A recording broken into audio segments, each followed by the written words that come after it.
හරි අපේ ගිම්හන් ඇවිල්ලාද ඉන්නේ. ඔව් සර්. මං ගිම්හන් ආවා වගේ දැක්ක ගිම්හන් කොහොමද ඉතින්? හොඳින් ඉන්නා සර්. හොඳයි නේද දැන් ගිම්හන්ට කොහොමද විභාගේ පාස් වුණාට පස්සේ දැනුණ සතුට? අම්මෝ. සතුට නම් කියලා ඉවර කරන්න බෑ සර්. ඒකෙ ඉතින් පොඩි මේ එකක් තියෙනවා අර හිතපු ලකුණම ගන්න බැරිච්ච එක. ඉතින් අවුලක් නැහැ. ඉතින් ගිම්හන්ට දැන් මොකක්ද දැනෙන්නේ? විභාගේ ලකුණු දැක්කට පස්සේ මොකද හිතුනේ ගිම්හන්ට? මේ මාර නිදහසක් ඉතින් දැනන ලකුණ දැක්කත් එක්ක ඉතින් මාර මේකින් නිදහස් වුණා වගේ තේරුණා ඒ උනාට ඉතින් දැන් ඒ ක්ලාස් එකට එන්න නැතුවත් ටිකක් ඉන්න බෑ වගේ. ඔය කම්මැලි වගේද? කම්මැලි වගේ. හරි ගිම්හන් ඉතින් අනේ පන්තිට ආපේ ගොඩක් සතුටුයි ඈ. දැන් ඔයාට මේ විභාගයට ආපු දේවල් ටික මතකයිද සාමාන්‍යයෙන් දල වශයෙන් හරි? ඔව් සර් මේ මට ඊයේ නම් ඇත්තටම මතක නෑ මේ මම බොහොම අමාරුවෙන් මතක් වෙන ඒවා ලියාගත්තා කොලේක. මේ අපි ලකුණ දැක්කට පස්සේ ආවේවත් ඔක්කොම අමතක වුණා මේ තිබ්බ කලබලේට. මේ හැමෝම ඉතින් අහලා තිබ්බා මේ ගොඩක් අය අහලා තිබ්බේ මේ විභාගෙට මොනවද ආවේ කියන එක. මේ හැමෝටම මම රිප්ලයි කරන්නේ නැතුව මේ එක chance එකක් කරගත්තා මේ හැමෝටම කියන්නේ ඉතින් වෙන වෙනම කියන්න මේ එහෙම ඕනේ නැති හින්දා ඒ ආවේ මුලින්ම මට මේ රූප ප්‍රශ්න පළවෙනියට ආවේ රූප ප්‍රශ්නේ මේ හෝස් එකක් ගැන මේ ඒකත් පිළිවෙලටම නෙමෙයි මේ රූප ප්‍රශ්න ටික ආවේ ඒකත් තනින් වගේ ආවේ මේ ඊට පස්සේ මේ අ, පොඩි ඡේදයක් දීලා රූල් දෙකක විතර ඡේදයක් දීලා ඒ සම්බන්ධව දෙයක් ඒක මට ඇත්තට ඒ මොකක්ද කියලා ඒ ඡේදෙ මතක නැහැ. ඒ වගේ ඡේද දෙකක් වගේ තිබ්බ චූටි ඡේද දෙකක්. ඒවා හරි ලේසි ඒවා දැක්කම මේ උත්තරේ හිතා ගන්න පුළුවන් මොකක්ද කියලා.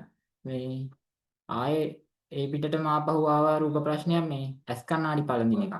මේ ඒක අන්කියුනල් කීදා එකක් ඇවිල්ලා තිබ්බා. ආයේ උත්තරේ තිබ්බේ අන්කියුනල් චත්ත කියලා. ඒ වගේ උත්තර හතරම තිබ්බේ ඒ වගේ සම්බන්ධ කරලා වෙනස් ග්‍රැමර් ටිකක් දාලා මේ ඊට පස්සේ ආයෙත් තිබ්බා මේ හිස්තැන් ප්‍රශ්නයක් මේ ඒවත් රූල් දෙකක විතර මේ ඒවත් හරි ලේසි මේ හැබැයි ඉතින් මේ හරියට වැඩේ කරපු කෙනෙක්ට තමයි ඉතින් ලේසි වෙන්නේ නැත්නම් අර ටිකක් තිබ්බා ටිකක් හිතලා උත්තරේ ගහන්න එකක් තිබ්බා මේ මට ඊට පස්සේ හිස්තැන් ප්‍රශ්න නම් එච්චර වැඩි සෙට් උන්නේ නැහැ හිස්තැන් ප්‍රශ්න තුනක් වගේ සෙට් උනේ මේ ගොඩක්ම සෙට් උනේ මේ ඡේද ප්‍රශ්න 7ක් හෝ 8ක් හරි මට සෙට් වුණා මේ රූල් දෙකක විතර තියෙන ඡේද ප්‍රශ්න දෙකකුයි මේ ආයෙ රූල් 5ක හෝ 6ක විතර තියෙන ඡේද ප්‍රශ්න 6ක් වගේ සෙට් උනේ ඒවත් අර සංස්කෘති කොටස් මේ මට අමතක වෙලා තිබ්බේ ආවයි කියන්නේ එක මේ අද මතක් වුණා කොහොම හරි මේ අර ආහාර බෙදාගෙන කන එක ගැන මේ පොඩ්ඩක් විස්තරයක් දුන්නේ. ඒ කියන්නේ අපි පොතේ තියෙන විස්තරයට ගැළපෙන විදිහට යාලා ප්‍රශ්නේ හදලා තිබ්බේ.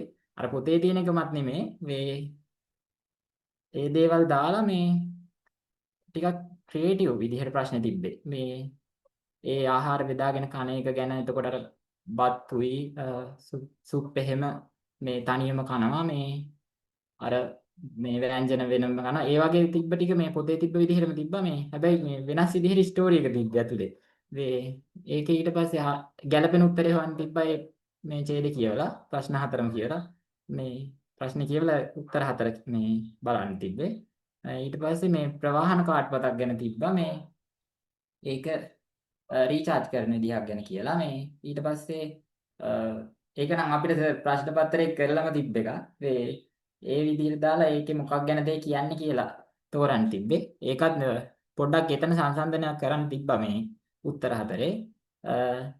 ඒකත් හැබැයි හරියටම කියවගත්තොත් තේරුම් ගන්න පුළුවන්. මේ ඊට පස්සේ අර ආරක්ෂක අත්මේස් පළඳීම ගැන මේ තිබ්බා. ඒ කියන්නේ ඔය වැඩ කරන තැනකට ගිහිල්ලා මේ අත්මේස් පළඳින එකක් ගැන තමයි අහලා තිබ්බේ. කොහොම හරි මට ස්ටෝරිය නම් පොඩ්ඩක් අමතකයි ඒකේ. මේ ආයෙ ගිම්හාන කාලේට මේ පික්නික් එකක් යනවා වගේ එකක් මේ ඒකත් ස්ටෝරියක් විදිහට තිබ්බේ රූල් 5ක 6ක විතර එකක් මේ ඒකත් මේ කියව ගත්තාම තේරෙනවා වචන ටික දන්නවා නම් මේ ඊට පස්සේ ඒකෙත් ගැළපෙන උත්තරේ තෝරන්න තිබ්බේ මේ ආය අර ආයතන භෝජන සංග්‍රහය ගැන අහලා තිබ්බා මේ ඒකෙත් මේ ආයතන භෝජන සංග්‍රහය මේ අර අපි දකින්න ප්‍රශ්නමත් නෙමෙයි සර් මේ.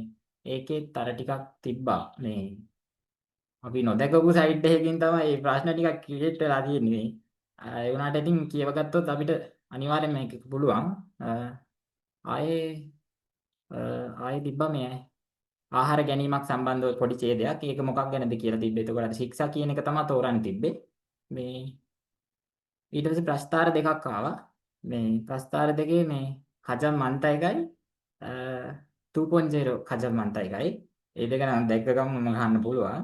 ඒ එකක් වට ප්‍රස්තාරයක් විදියට අනිත් එක මේ තීරු ප්‍රස්තාරයක් විදියට. ඒ ටික තමයි මට ඉල්ගීගේ මතක තව එකක් මතකයි මේ සමාන පද විරුද්ධ පදත් ආවා. ආයේ මේ ක්වන්ගේට්නනුත් ආවා. මේ ක්වන්ගේට්නන් එකත් ලේසි. මේ මට ඒක හරියට මතක නෑ මොකක්ද කියලා. විරුද්ධ පදේ මතක නැහැ. මේ සමාන පදේ මතකයි මේ චොයොන් හදා කියලා තිබ්බේ. මේ නිශ්ශබ්දයි කියන එක. ඒකට විරුද්ධ පදේ තමයි හොයන්න තිබ්බේ. ඒකත් ගැහුවා කොහොම හරි.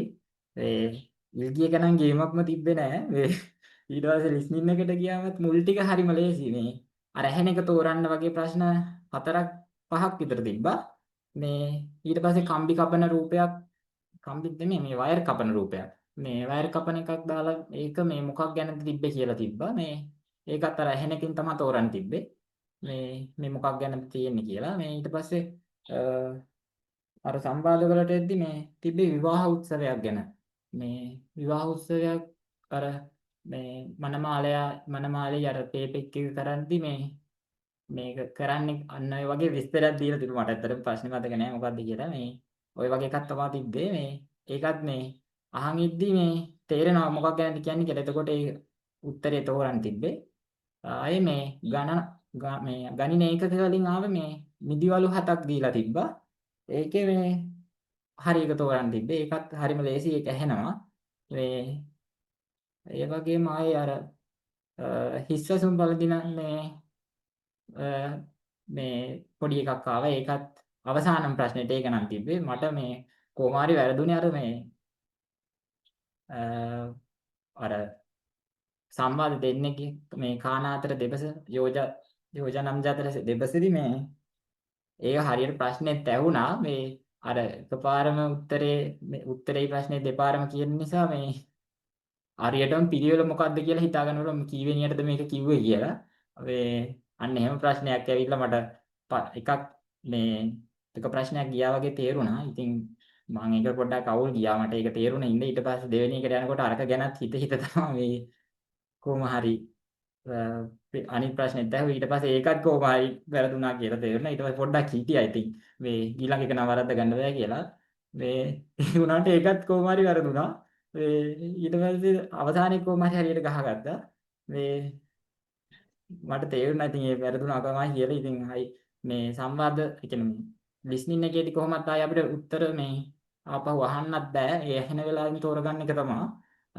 මේ ඉල්ගිය එකේ නම් පුළුවන් ඉතින් මේ ඕන වෙලාවක මාරු කරන්න උත්තරය ආයි කියවලා මේ ඉල්ගිය එක ඉතින් කරන්න වැඩි වෙලාවක් ගියේ නෑ. මේ ඉල්ගිය එකත් මම ප්‍රශ්න කොහොම හරි විනාඩි 5ක් වගේ යද්දි ප්‍රශ්න 12ක් විතර ගහලා ඉවර වුණා ඉල්ගියගේ. මට ඒත් තේරුණා මං කරන් යන වේගය වැඩි කියලා. ඊට පස්සේ මං ආපහු පොඩ්ඩක් හිමීට කියවලා මේ ප්‍රශ්න ටික ආපහු මේ උත්තර තේරුවා. ඊට පස්සේ කොහොම හරි පැය භාගයක් වෙන්න කලින් ඒ ටික ඔක්කොම ඉවර කරලා ලිස්නින් එකටත් ගියා. ලිස්නින් එකත් විනාඩි 15න් වගේ ඉවර කරා. විනාඩි 5ක් වගේ තියෙද්දි අර ගොල්ලෝ කියලා තිබ්බේ මේ කොහොමද ඉවර කරලා මේ රෙඩි වෙලා ඉන්න කියලා මේ සබ්මිට් කරන්න. මේ ඊට පස්සේ ඉතින් ඒ විදිහට එයාලා කිව්ව විදිහට කරා. මේ තව එකක් තියෙනවා මේ අර මේ පාරේ AI තාක්ෂණය දාලා තියෙන හින්දා මේ අපිට වටපිට බලන්න බෑ. පොඩ්ඩක් එහෙ බලන්න බෑ. බිම බලන්න බෑ. එහෙම ඒවා තියෙනවා. මේ ස්ක්‍රීන් එකේ මේ වැටෙනවා අපිට අහක බලන්න එපා වටපිට බලන්න එපා. ඒ වගේ මැසේජ් එකක් නා ඒගොල්ලෝ කියනවා අපි ඇතුළට ගන්න කලින් දේශනයේදී මේ පස් පාරකට වඩා මේ අහක බලනා වගේ මැසේජ් එක වැටුනොත් එහෙම එයාම අපිට මේ විභාග කරන එක නවත්තලා ඉදිරියට යවන්න වෙනවා කියලා. ඒක නම් ඇත්තට කියවද බොරුවට කිව්වත් දන්නේ නැහැ. ඒ වුණාට එහෙම එකක් කිව්වා. මට ඉතින් 4 පාරක් විතර මැසේජ් එක ආවා. මම ඊළඟ පාරින් දන්නම් මේ කෙලින්ම බලාගෙන කරේ. බයටම එහෙම පොඩ්ඩක් ඉතින් තිබ්බ පොඩි තිගැස්මක්. ඉතින් එතන කියපු ඒවත් එක. ඉතින් අර බලාපොරොත්තු වෙන්නේ 100ම ගහන්න. කොහොම හරි ඉතින් 92.5 නැවතුණා ඉතින් කමක් නැහැ මම දැන් අපි සාමාන්‍ය ලකුණු 100ටමනේ try කරේ. සම ඔව් 200 කියන්නේ කියන්නේ ලකුණු 100ටම තමයි try කරේ. ඉතින් කොහොම හරි 100ට try කරොත් අනිවාර්යෙන් 90න් උඩ අරන් තමයි නවතින්නේ. ඉතින් ඒක ප්‍රැක්ටිකල් දැන් ගිම්හන් මීට කලින් කොරියන් එක්සෑම් එක කරලා තියෙනවද? අනේ නෑ සර් මේ තමයි ඉතින් මගේ පළවෙනි පාර මේ මෙලෝ දෙයක් ඉතින් දන්නේ නැතුව වැඩේට බැස්සේ ඉතින් සර්ගේ ක්ලාස් එක මට අහම්බෙන් හම්බුනේ ඉතින් ඒ මල්ලිටත් මම ඉතින් ගොඩක් තැන්ක් යූ කියලා කිව්වා ගෙදර ආව ගමම මේ මල්ලි හරහා ඉතින් මට සර්ව හම්බුනේ නැත්නම් ඉතින් මේ වගේ ලකුණක් ගන්න එක හීනයක් ඉතින් මට නම් ඒ හරි මඟ පෙන්වීමක් ඉතින් සර්ගෙන් හම්බුනේ හින්දා තමයි ඉතින් මට මේ වගේ ලකුණක් අරගෙනම මේ හරියටම ගේම නවත්තන්න පුළුවන් වුණේ. අනේ ගොඩක් සතුටුයි ගිම්හන් කොහොම හරි මගේ පන්තියේ දීපු පළවෙනියන්නේ. ඉතින් කොහොම හරි අර සුබ ලකුණකින් පන්ති ආරම්භ කරන දැන් ඊට පස්සේ ඉන්න හැමෝම අනිවාර්යෙන් විභාගේ පාස් වෙනවා. මොකද අපි පන්තින සම්භාවිතත් එක්ක ළමයි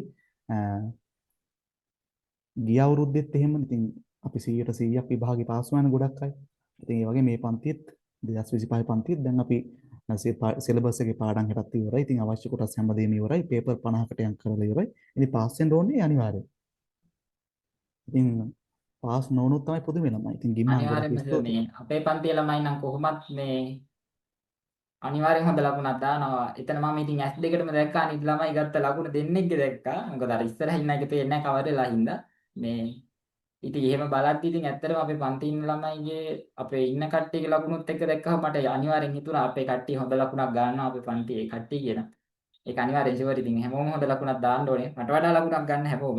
මේ ඔයාලට පුළුවන් ගොඩක් ඉතින් ලිස්නින් එකේ පොඩ්ඩක් මේ බර දීලා ඔයාලා කරගන්න. මේ පුළුවන් තරම් මේ අර යන වේගෙන් නෙමෙයි පොඩ්ඩක් 1.5ට වගේ දාලා අහන්න. මොකද මේ අවසාන ප්‍රශ්න තුනේ මේ උත්තර ටික හරි වේගෙන් ගියා මට ඒක දැනුණා. මේ අර සාමාන්‍ය වේගයට වඩා පොඩ්ඩක් වේගය වැඩි කරලා මේ උත්තර ටික කිව්වා වගේ එකක් දැනුණා මට. මේ ඔයාලා පොඩ්ඩක් මේ විදිහට පොඩ්ඩක් මේ ප්ලෑන් එකක් ගහගෙන ඒ ටිකත් හරියට කරගන්න. ඉතින් ඉල්ගි එක නම් බය වෙන්න එපා. අපේ සැකේ පේපර් එකේ ගහනවා වගේ එච්චරම තින් නෑ. ඒ පේපරේ හොඳ ලකුණක් ඔයාලට ගන්න පුළුවන්. අර ගිම්හන් නම් ගොඩක් ස්තුතියි පන්තියට ආවට. ඉතින් අනික් කටියට මොන හරි අහන්න තියෙනවද? සර් මේ පාර කලර් කියන්නේ කලර්ද තියෙන්නේ නැත්නම් බ්ලැක් ඇන්ඩ් වයිට් කියලා පොඩ්ඩක් දැනගන්න. ඒක අයියේ මෙහෙමයි. මේ මට ආපු එක පින්තූරයක් black and white ආවා. ඒ කියන්නේ අර මේ මොකද්ද මම කිව්වේ අර මේ එල්ඩිපෙයිටෝ එක මේ ඒ කියන්නේ ලිෆ්ට් එක කළු සුදු වලින් ආවේ. අර හෝස් එක මේ පාටකින් ආවේ. මේ ඇස් කණ්ණාඩි බලන එකත් මේ ආවේ මේ කළු සුදුවකින්. දෙකම මික්ස් තමයි ආවේ මේ පින්තූර නම්. හරි මල්ලි හරි. හරි ගිම්හන් නම් ගොඩක් ස්තුතියි පන්තියට ආවට.